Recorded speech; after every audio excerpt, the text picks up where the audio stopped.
was a night, years before I ever painted my face, before I knew what lived inside me, before I understood that houses can listen.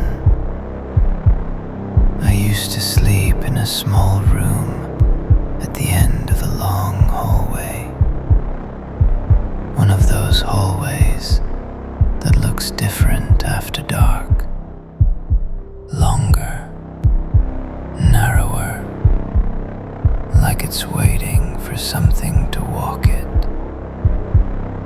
And one night, something did.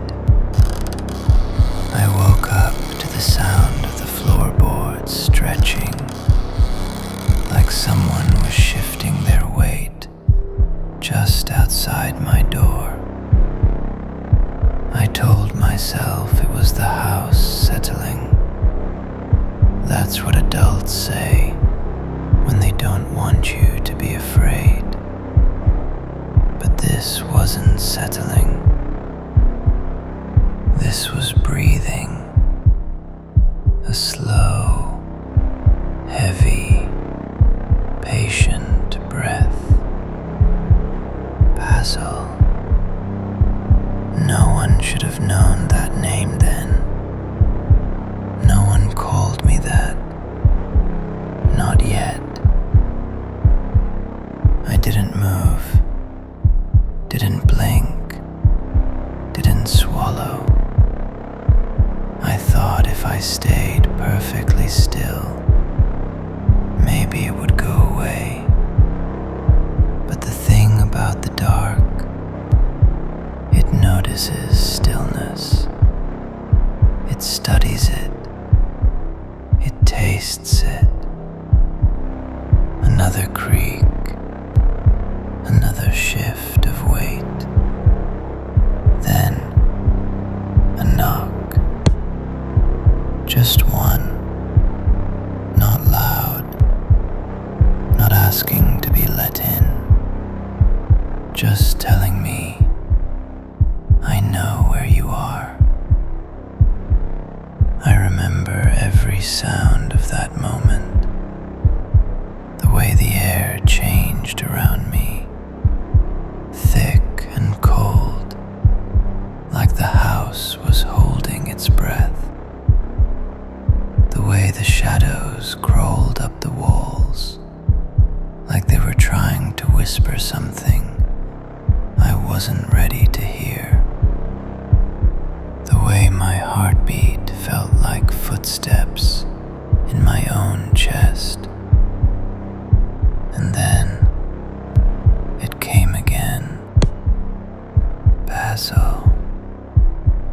This time it wasn't at the door. It was above me, in the ceiling, in the walls, in me. You know what I realized that night? The house wasn't haunted. I was. The thing in the hallway didn't come to me. I called it, without knowing, without speaking, without meaning to. Fear is a language, you see, a very old one, older than houses, older than names, older than you. And that night, my fear said my name before I ever did, and something heard it.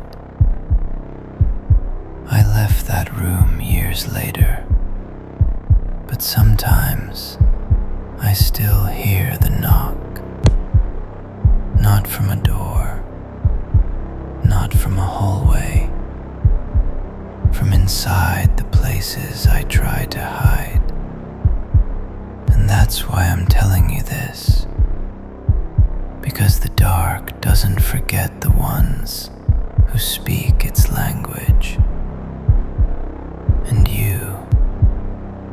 You're starting to remember the words, aren't you? That's why I need you to come back. You're not listening to me by accident. You're listening because something in you wants to be found. Sleep lightly tonight. If the house calls your name, don't answer. Not yet. The shadows remember you, and they're getting closer.